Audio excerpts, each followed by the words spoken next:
Tive essa imersão criativa com o Cajamem, que vai falar da introdução do grafite, e não deixa de ser uma oficina também, mas é uma perspectiva um pouco mais para quem já se desenvolve com desenho, para quem já tem uma facilidade de desenhar, seja autodidata, está em curso. O Cajamem tem mais de 20 anos de carreira, ele vai falar um pouco mais disso, mas é um curso mais para a pessoa emergir, você que está acompanhando a gente aí, emergir na cabeça do Cajamem um pouquinho e de repente se desenvolver um pouco mais na arte, seja profissionalmente ou por lifestyle. Seja bem-vindo, Cajamem, mais uma vez. Muito obrigado. A essa nave. Muito bem, sejam bem-vindos também quem está em casa. Estamos direto do QG do Vitor Ramprio. É um prazer ter você e vocês. Um beijo para todo mundo. Vou deixar o Cajamem aí à vontade tocando esse papo. Hoje temos convidados reduzidos. A gente queria que tivesse mais pessoas, mas a gente sabe que estamos num período de muito cuidado. Então reduzimos o nosso público aqui ao vivo, mas estará na internet para que todas as pessoas possam acessar em todos os mundos e outros mundos. Tchau, já vai? Boa tarde.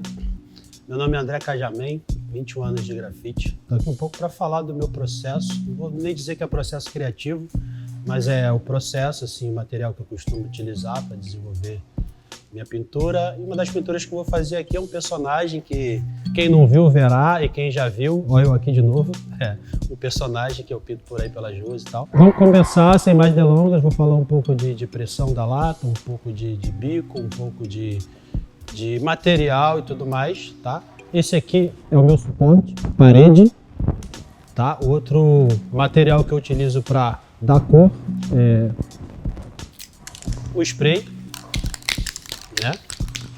Costumo trabalhar com uma paleta ilimitada ou uma paleta indefinida. A parada acontece aí conforme criatividade, sensibilidade. Basicamente, minha pintura é na base do freestyle, traduzindo para o português. Mão livre, eu não costumo fazer sketch e tudo mais. Meu trabalho ele evolui de acordo com o espaço, né, de forma mais ergonômica, orgânica, assim, para dominar o espaço e assim, né, trazer um equilíbrio, um bem-estar. Essa é a parada, tá? Vamos começar. Esse aqui, para quem não manja dos Paranauê, do grafite, esse aqui é o Fat Cap. Esse é o monstro do grafite, é um bico que a gente usa para um preenchimento. E esse aqui é o bico com menos pressão, é o bico que vem na própria lata, certo? Assim, existem pessoas, a maioria das pessoas que eu conheço costumam tirar a pressão da lata, né? Que é manual de instrução, né? Isso vem na lata, de você emborcar a lata e você fazer essa pressão aqui, onde você tira o gás da lata e diminui a pressão, certo? Porém, a minha pintura é muito dinâmica, eu não curto tirar a pressão da lata para ser uma pintura mais dinâmica. E um outro ponto sobre o manuseio da lata é você sacudir bastante, né, para você misturar aqui o verniz com o pigmento, com tudo mais. Você sacode bastante esse material aqui, aqui dentro tem uma bolinha, essa bolinha aqui substitui aqui o que seria uma colher. Então você balança aqui a parada, então tá mais ou menos mexida. Para você que é marinheiro de primeira viagem, tem um biquinho. Esse biquinho ele tem uma seta em cima, né? Então, a gente que já é do grafite, linguagem própria, a gente já chama isso aqui de cap. Cap. Vai aqui em cima da lata. Então presta sempre atenção na hora que for apertar para ver se isso aqui tá virado para frente, porque pode acontecer, né? Já aconteceu comigo na pressa de apertar e a tinta vir na cara. Tipo, tiro saindo pela culatra, se ligou? Então, ó, presta atenção na posição da parada aqui. Então esse aqui, ó, ele é o bico normal da lata. É o que vem na lata, né? Que a gente usa para esboçar, para traçar. E esse outro aqui é o Fat Cap. É o bico que a gente usa para preenchimento. Valeu? Então, o fator interessante do spray, diferente do desenho que a gente faz no papel, ele tem uma outra qualidade, que você pode fazer isso aqui, ó. Vou pegar uma tinta aqui, cubra melhor aqui. primeiro instante é sempre bom dar uma chacoalhada na tinta para poder mexer ela. Então aqui, ó. Deixa secar um pouquinho para não craquelar, mas como aqui o rolê é dinâmico, é assim que funciona, ó. Uma tinta cobre a outra. Se ligou? Outro ponto é... Cajamém, ficou um traço muito grosso. Como que eu faço para diminuir esse traço? Existe esse esquema aqui, ó. Que é o recorte. Se ligou? Então, basicamente, o grafite ele funciona assim. Tom sobre tom, corte e recorte. Uma tinta, né? Ó, por exemplo. Tudo esfumaçado aqui. Então eu venho aqui.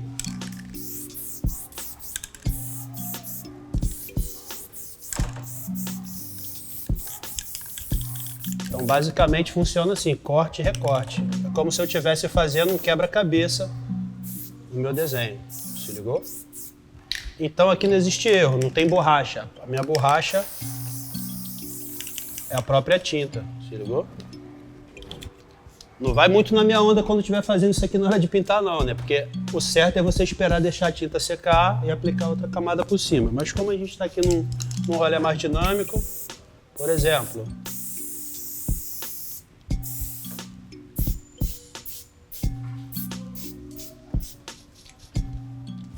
Esse é o bico normal da lata. Esse aqui é o bico, mesmo bico.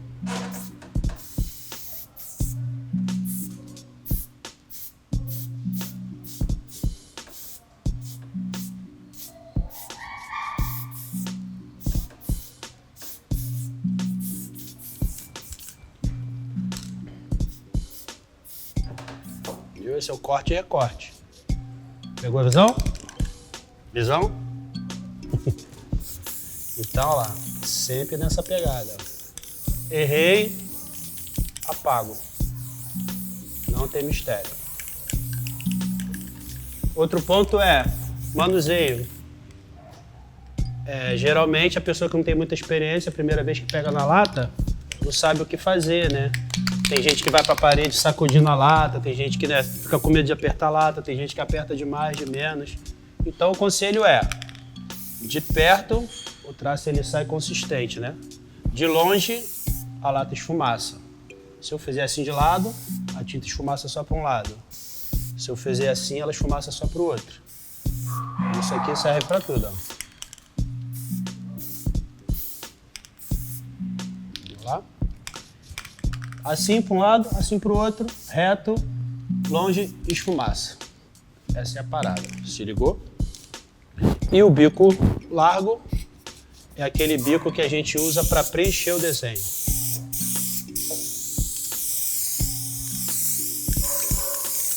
Imagina pintar uma parede aí de 600 metros quadrados com esse outro biquinho mais fino. Não deve ser possível, né? Então, basicamente é isso. Mas também, nada te impede de você, com esse mesmo bico aqui, no caso, o bico largo, ele serve tanto para você contornar, se você fazer um desenho de grande escala, como ele serve também para você fazer o quê? Traço fino. Então aqui, ó, ele tem, ó, viu? Ó, longe esfumaça, perto ele traça. Então isso aqui, ó, tá vendo? Cajamém, qual foi desse bico aí? É mágico? Não, tudo isso aqui é controle. Tudo aqui no dedo. No início vocês vão sentir um bocadinho de dor no pulso e tudo mais. Mas com o tempo você vai manuseando o spray. Quanto mais você pratica, mais você domina ele. Se ligou? Ó. Esse é o mesmo bico que eu uso para preencher, ó.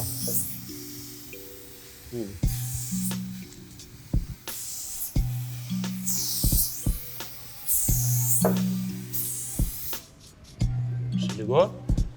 Brincando, brincando, a gente já se desenvolveu aí numa textura. Certo? Continuando a brincadeira. De forma dinâmica, vamos seguir aí o bonde aí, ó, para vocês entenderem como que o processo funciona. Uma tinta sempre cobre a outra.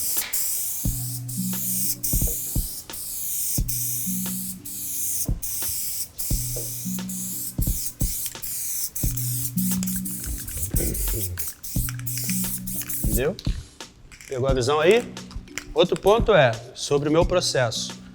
Eu não costumo desenhar no papel. O meu rolê, geralmente, eu chego, olho para o espaço, entendo ali, não só aquele espaço que eu vou pintar, mas eu procuro entender todo o ambiente, o que está acontecendo em volta, se tem uma planta, se tem uma árvore, uma calçada, se tem uma parte mais alta do muro, a parte mais baixa do muro. Então eu costumo desenvolver minha pintura de acordo com esse espaço, né? Para na hora que a pessoa estiver passando na rua, entender todo aquele ambiente, em vez de fazer só uma parada central, destacando ali meu personagem ou o que quer que seja, entendeu? Então eu gosto de chegar na parede e entender todo o espaço. E uma outra coisa que eu desenvolvi nos meus estudos são formas de preencher o espaço, ou melhor, não só preencher, mas também como utilizar esse espaço com mais facilidade. Ou seja, para eu não perder tempo preenchendo muita área com spray, entendeu? Então, se a parede estiver branca, eu vou utilizar já a maior parte dessa parede, entendeu? Se ela não estiver branca, eu vou pintar ela de branco, mas eu vou utilizar esse espaço aí, se ligou? Então, uma outra informação sobre os caps é que ele tem uma família de como é que eu posso dizer? Uma família de bicos próprios, né, de acordo aí com a sua necessidade, né? Tem um bico que traça mais fino, um bico que faz um traço intermediário, tem o bico que é o bico beija-flor, né, que ele tem uma extensão na frente, não tenho nada para mostrar, mas não vem um caso aqui agora que não vou usar, mas é só informação adicional no rolê. Então eu costumo usar muito o FET e o AstroFET, que é os bicos para preenchimento. Então esse aqui vai ser sempre meu fiel escudeiro. Tá? Agora, antes de avançar para o esboço, tem uma outra parada que é fundamental quando você for fazer o seu rolê de grafite. É entender como é que está a base da parede, entendeu? No início eu não entendia porque minha tinta escorria, não entendia porque a arte não tinha na hora de pintar não tinha uma cobertura legal e tudo mais, então é uma coisa que a gente aprende com o tempo mesmo, porque antes de ser grafiteiro, eu tive que aprender a ser pintor de parede. Então, uma base bacana vai te dar uma superfície legal para você aplicar seu grafite, entendeu?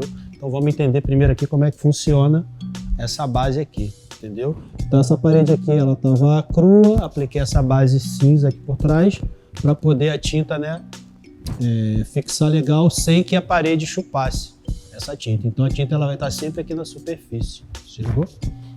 Então, agora outro ponto é o esboço. Então, conforme eu disse, eu não costumo desenhar no papel, né? Tem uma referência de papel e tudo mais, eu costumo pintar direto na parede para dominar o espaço de forma mais dinâmica. Então, eu vou fazer aqui um dos meus personagens que eu costumo fazer e vocês vão entender aí que isso aqui que eu fiz não interfere em nada na minha pintura. Entendeu?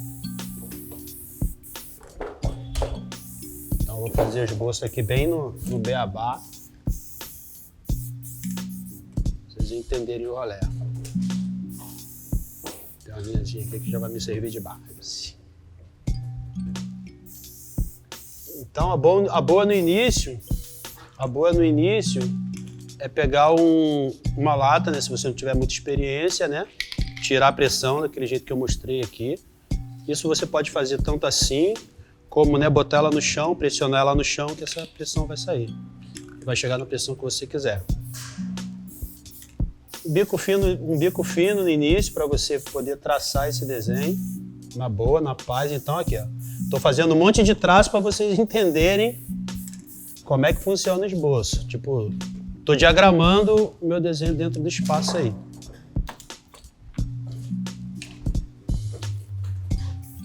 Já, como é que você se acha agora nessa parada? Já tem um monte de traço, então aqui agora eu troquei de cor, vou exatamente naquele traço que eu identifiquei como traço certo. Para mim, meu traço certo vai ser esse aqui, ó.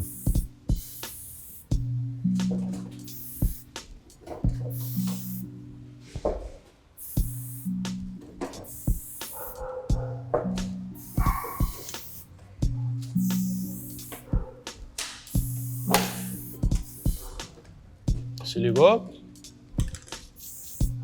Esse aqui é meu esboço inicial. O outro passo é preenchimento. Eu tenho duas opções. começo preenchendo o personagem. Segunda opção, começo preenchendo o fundo. Isso aí vai dentro da sua necessidade. Eu costumo fazer os dois ao mesmo tempo, porque depende da cor que eu tô na mão, eu já aproveito para preencher uma parte do personagem, uma outra parte eu já vou adicionando no fundo. Então, ultimamente, eu tenho estado numa onda muito sem contorno no desenho, né? Então, marquei aqui minha base só para eu ter referência. Com aquele bico, o Fat Cap, ó. É o bico que eu vou usar para preenchimento.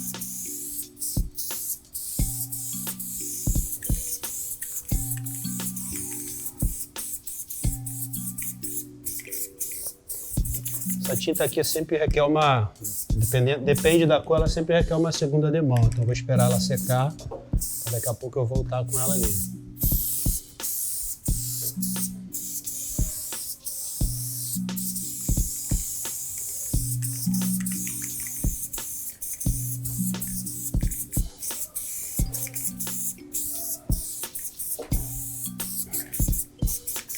Mais uma dica para o iniciante. No processo, no esboço, na pintura e tudo mais, sempre vale você dar uma afastada da parede, dar uma sacada para ver se está equilibrado o desenho, ver se está tudo em ordem.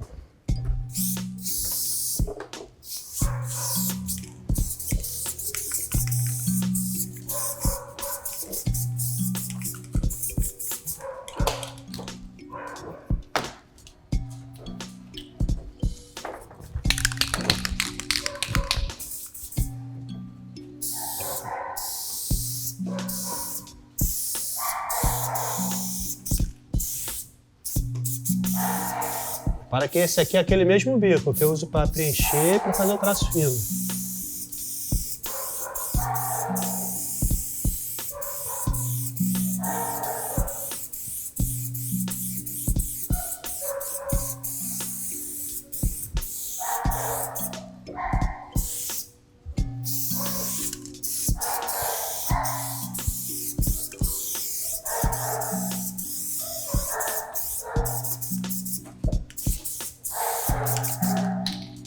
Simbora.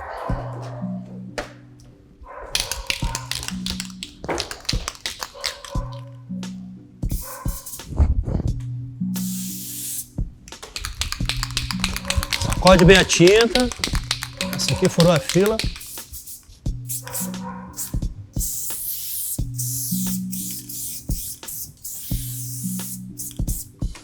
Olha o macete aqui, aquela posição que eu falei, ó. Esfumaça para um lado só. Ó. Viu? O desenho fica limpo para cima e esfumaça para um lado só.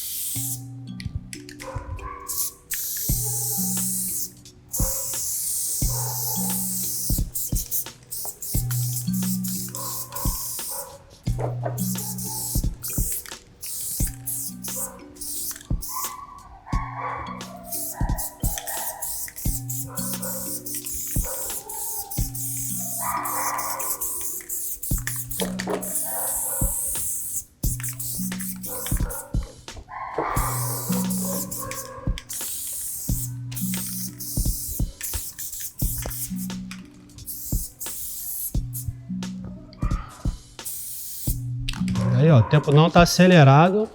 Sei lá, acho que eu levei 2 minutos para preencher mais ou menos o desenho. Chamei. O que aconteceu aqui, ó? Aqui não existe erro. Tudo aqui, quando é erro, vira acerto. Uma grande parte entra na onda do improviso.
Então, aquela informação que eu dei lá no início, da sobreposição de cor, do corte, o recorte, ela é aplicada nessa hora, viu? Apliquei aqui a base de rosa, depois o vermelho e agora eu vou vir com minha tesoura, que é isso aqui. Opa, ficou errado. É a prova de que não existe erro aqui na parada. Hein?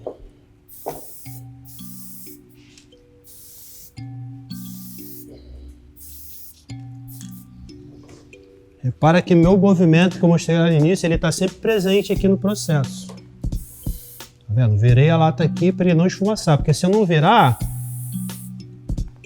ele vai acabar esfumaçando para o vermelho. No caso aqui não esfumaçou, mas ele sempre dá uma esfumaçadinha para o vermelho.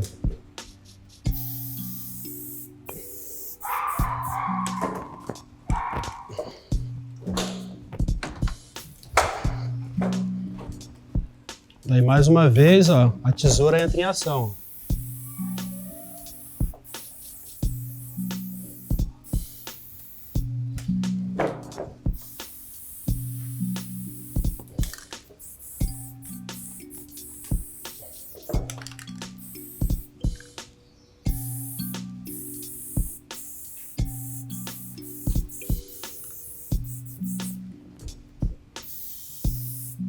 Epa, sem direto.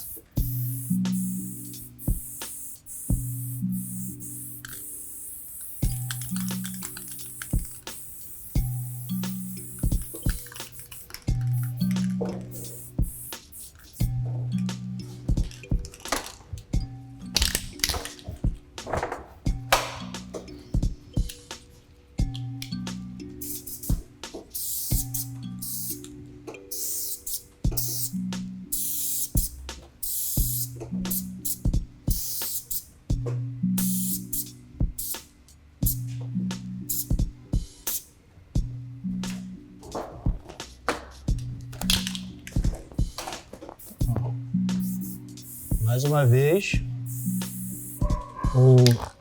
esse aqui é o bico, posso dizer que é o bico natural da lata, que vem na lata.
Mais uma vez, aquele recorte. Ó.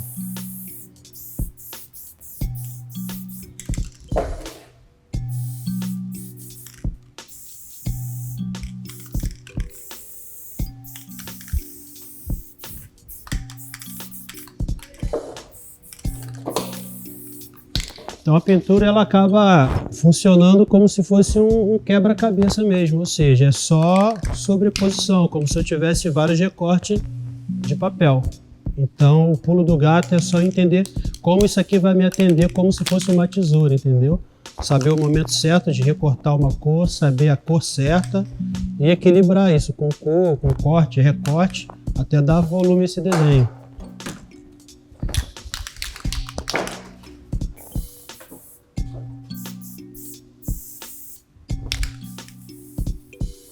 Acontece no percurso.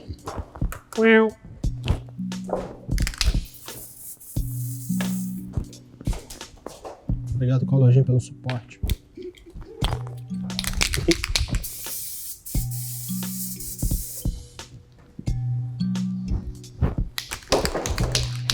Tem uma outra parada que às vezes as pessoas perguntam, Cajamém, Por que você usa o mesmo bico para todas as latas?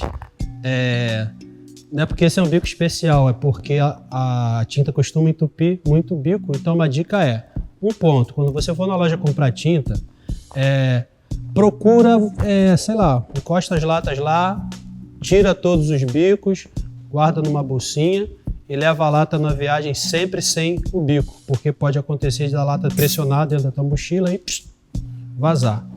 Outro ponto é esse aí que eu disse. Por que eu uso o mesmo bico para todas as latas? Imagina que cada bico custa uma prata. Hoje, no mercado, custa R$3 um único biquinho desse.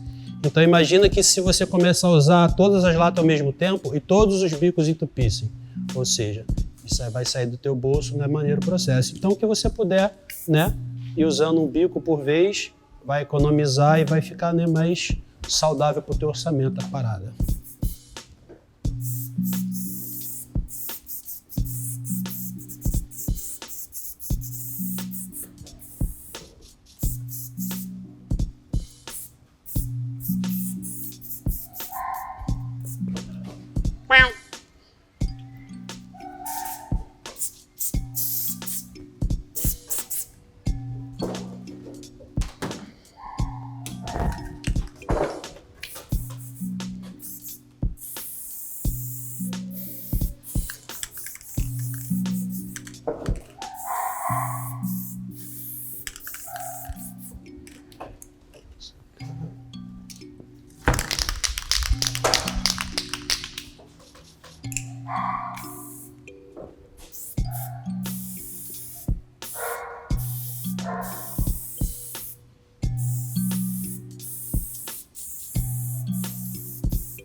Então, mais uma vez, vou botar aqui na jogada o corte e recorte. Eu preenchi aqui.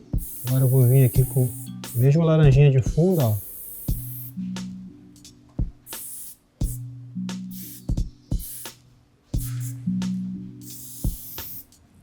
Sempre no corte e recorte.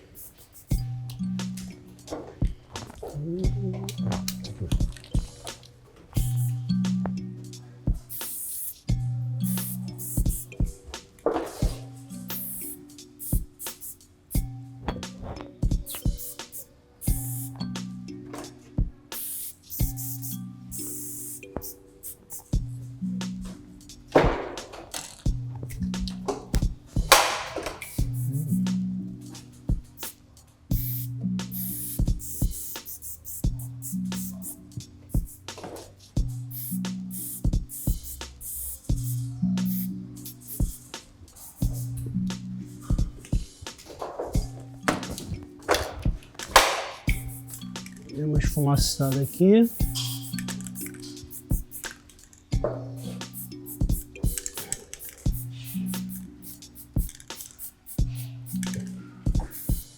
Então, durante todo o percurso do desenho, a gente vai estar sempre limpando, né? Esfumaçou um de um lado, a gente limpa do outro. Então a gente está sempre tirando esse esfumaçado, que ele acaba vazando para outras partes do desenho. Pensando na cor bonitinha aqui. Essa é a cor bonitinha.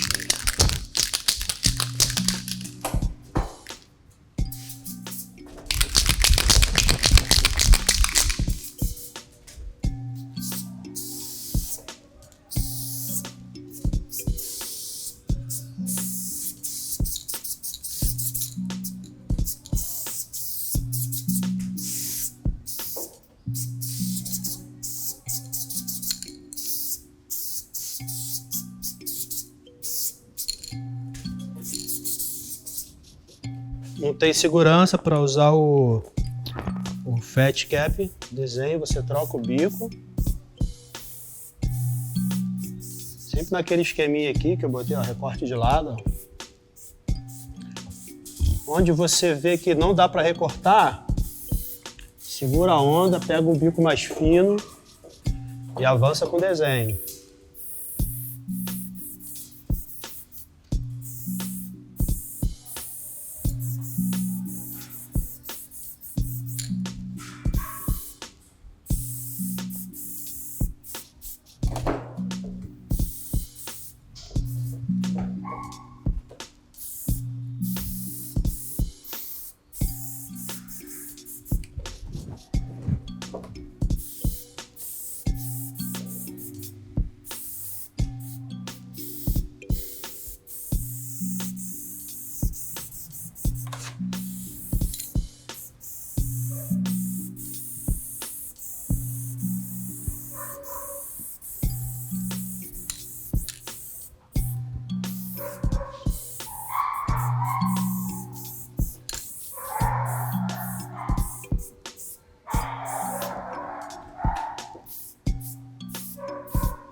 Mais uma vez, aquele recorte vai entrar em ação.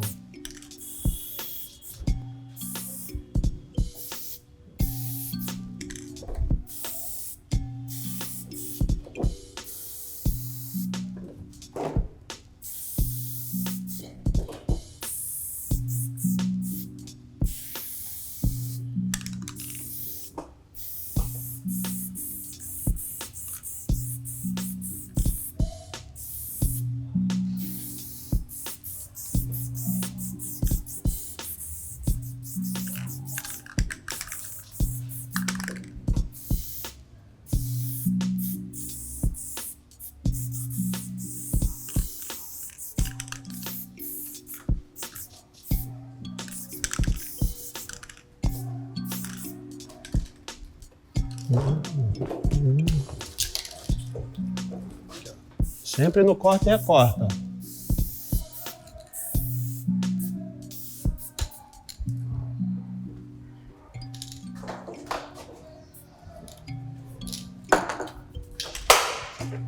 Os dois bicos estão sempre aqui, ó. Tô com FET e o mesmo bico desde o início. Ou melhor, entupi um, eu troquei, mas a ferramenta é sempre aqui na mão.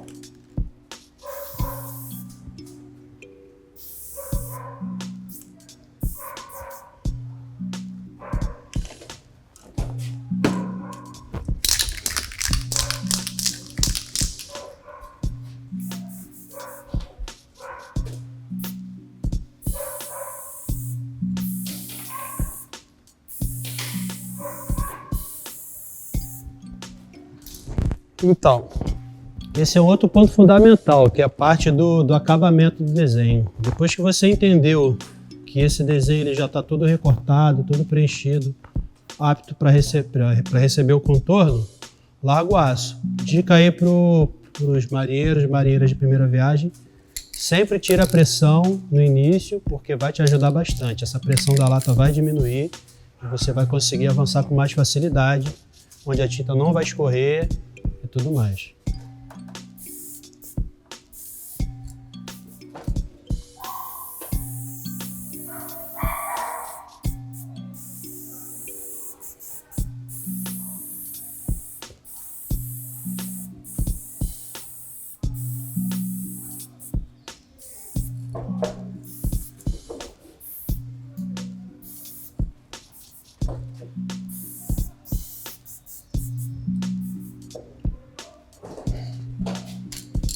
Então, conforme eu disse, basicamente meu desenho ele é todo feito na base do freestyle.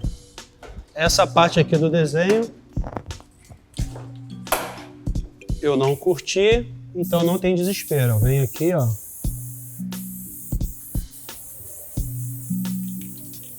e simplesmente apago.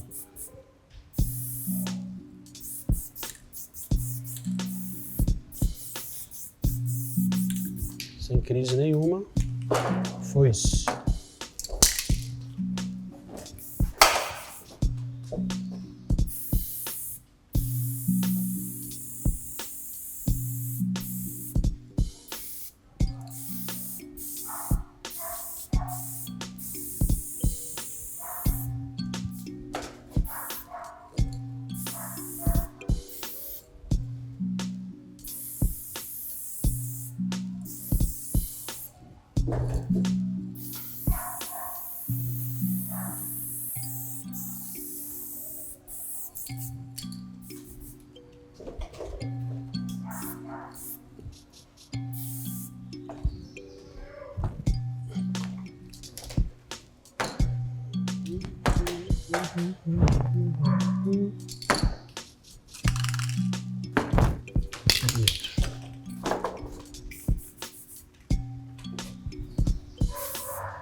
Partindo aí para os pontos finais do desenho, dá sempre aquela afastada.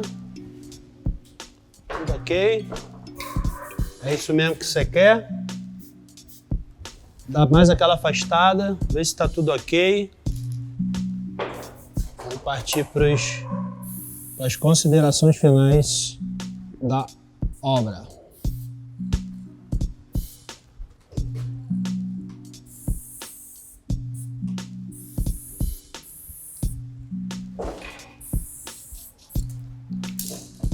Uma particularidade minha no processo é que eu não costumo mais usar preto no meu desenho. Eu até uso, porém não como contorno. Eu passei a usar o preto como cor dentro da obra. Fora isso, vamos avançar mais um bocadinho.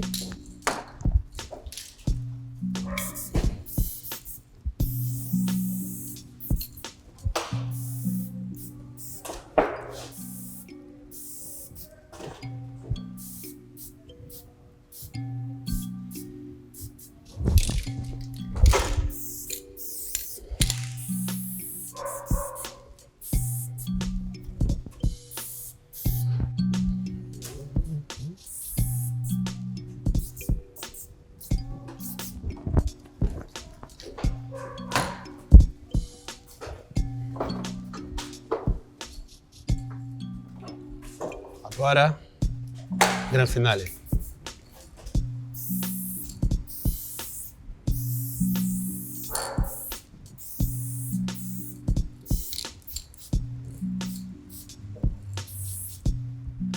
Show. E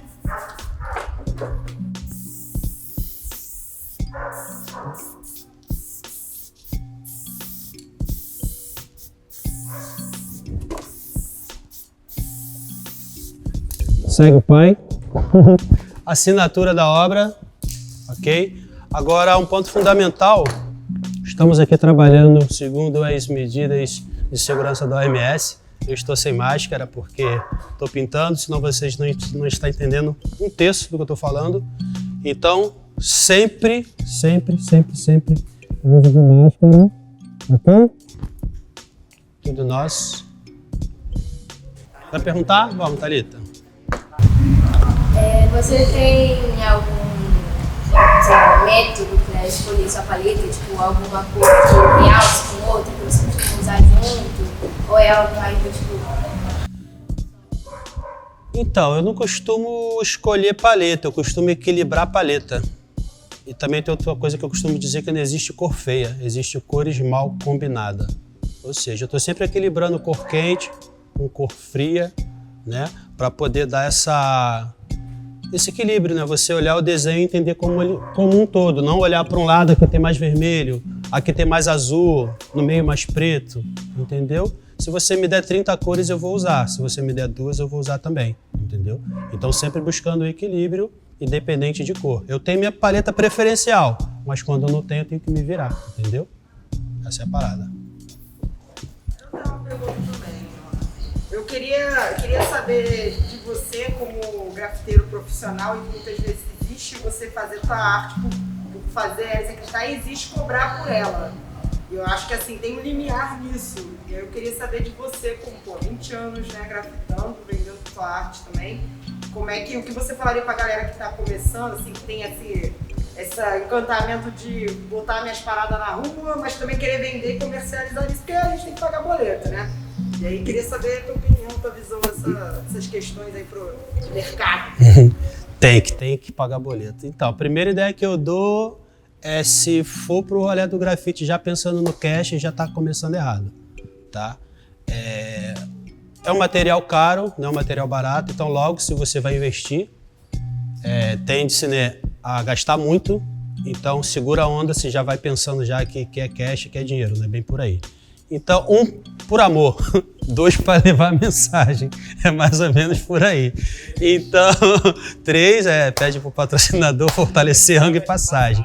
Para quem pensa que grafite é rolê fácil, né? Não, a parada é a ralação. Não é, a maioria das vezes o look também não é bonito, hoje até que eu tô bonitinho aí, com camiseta, com peitinho do projeto e tudo mais. Mas geralmente é roupa suja mesmo, é assadura na virilha, CC no sovaco, cabelo cheio de tinta, fome e tudo mais, entendeu? Então, se eu for já pensando na grana, já pode parar por aí, é melhor nem começar. Essa é a dica. Vi que você sempre faz esse desenho e tal, um desenho autoral seu. O que representa esse desenho para você, assim? Cara, dentro do universo do grafite, você tem 2 ou várias linhas a seguir, né? No grafite, né, conversa de grafiteiro, quando a gente se reúne, vai pintar no muro, e aí, vai pintar letra ou personagem? Letra ou personagem? A gente, né, caracteriza o artista pelo que ele pinta. E eu nunca me identifiquei pintando letra, sempre personagem. E geralmente a galera que pintava personagem era sempre um rosto, ou um bonequinho do hip hop, coisa do tipo. Eu não queria pintar igual todo mundo. Então eu queria buscar uma parada minha, identidade minha. E eu sempre gostei muito de desenho cartoon, tudo mais.